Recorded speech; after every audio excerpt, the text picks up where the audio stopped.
Have you ever been with someone and thought, this must be love, but something felt off? Like you couldn't breathe without them, but not in the romantic way, more like a dependency? Turns out there's a big difference between being in love and being attached, and mistaking one for the other.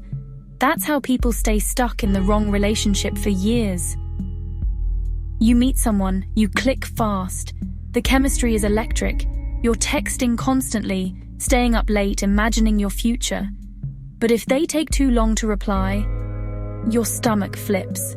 You reread messages, analyze tone, worry if you said something wrong.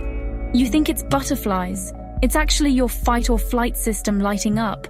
Or maybe you're the fixer. You see someone broken and think, if I love them enough, they'll finally become whole. But that's not love either. That's rescuing. And rescuing is often the job we were trained to do in childhood to feel safe.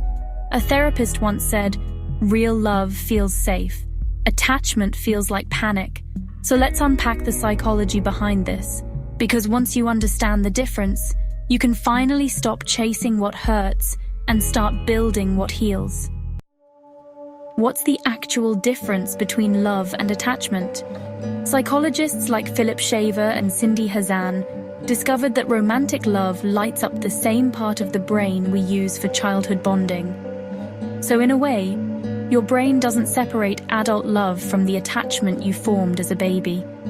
That means how you were loved, or not loved, growing up, shapes who you're drawn to now. If you felt safe and emotionally held as a child, you're more likely to develop secure attachment, real love that's balanced and mutual. But if love was unpredictable, one moment warm, the next cold, you might grow up confusing anxiety for passion. You'll chase people who give you just enough to keep you hooked. Some of us become anxious, constantly worried our partner will leave, overanalyzing texts, desperate for reassurance. Others become avoidant, pulling away when things get too close, feeling smothered by affection, falling for people who are emotionally unavailable. And then there are those with disorganized attachment who swing back and forth, needing love but fearing it at the same time. You can picture it like a dance. Anxious types rush in, avoidants take a step back, and disorganized partners stumble between both, never quite sure if they're safe or about to be abandoned. And in that back and forth, we often confuse emotional intensity with emotional intimacy. When you meet someone who triggers deep emotion, especially if there's physical closeness or vulnerability, your brain releases a powerful chemical cocktail. Dopamine makes them feel like a reward. Oxytocin bonds you to them. Vasopressin gives you a sense of loyalty. And if the relationship is unpredictable or hot and cold, cortisol, your stress hormone, spikes. Your brain doesn't ask, is this person good for me? It asks, do they light me up? And unfortunately, trauma lights you up. We don't fall in love with people. We fall in love with who we think they are. We assign meaning. We see potential.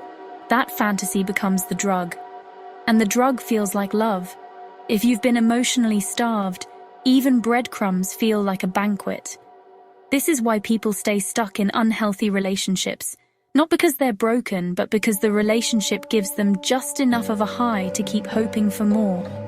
But that hope, it's based on a version of the person that doesn't exist yet.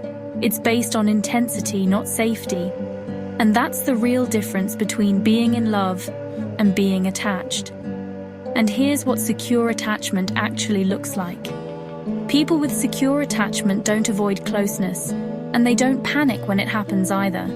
They can express their needs without fear. They can receive love without guilt. And they can sit with conflict without feeling like the relationship will collapse. They're not perfect, but they don't confuse intensity with connection. And that kind of emotional steadiness? It's not just rare. It's learned, and it's possible. So how do you tell the difference between real love and attachment dressed up as love? Let's start with the signs that point to attachment. When you're attached, not truly in love, you tend to feel unsettled more than secure. You fear being alone more than you enjoy being with the person. You cling to them emotionally, even when the relationship hurts. You find yourself fantasizing about what they could be instead of seeing them clearly. And you shrink your needs or identity just to keep the peace. It's not love, it's emotional survival. It's your nervous system saying, "Don't leave me. I won't be okay without you." Maybe you're even thinking of someone right now, someone you couldn't let go of, even when it hurt. That's not weakness, that's what your brain was wired to do. In contrast, real love has a completely different texture. When you're in love, you feel calm, not anxious. You're able to give your partner space and still feel safe. You support each other's individuality instead of fearing distance. You trust the relationship even when you're not physically together.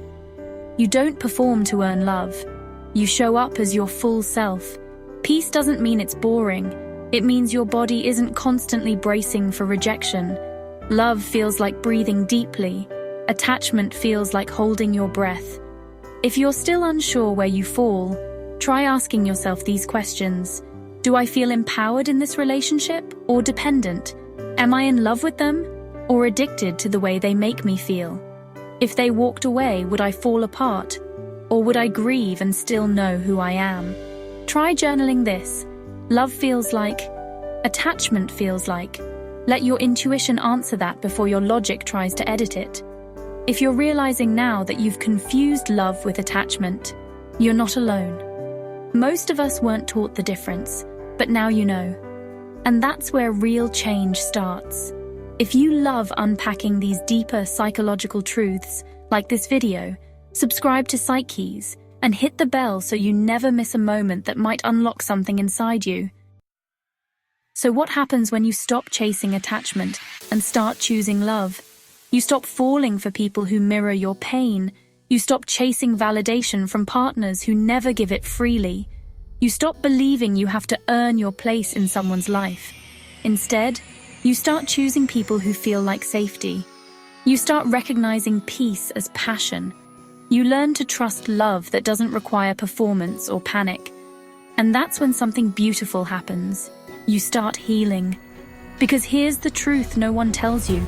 You don't need to be needed to be loved. You need to be known. And if you've never experienced that before, it's not because you're unlovable. It's because you've been chasing attachment that felt like home. And it's not a switch you flip. It's a practice you build, one healthy choice at a time.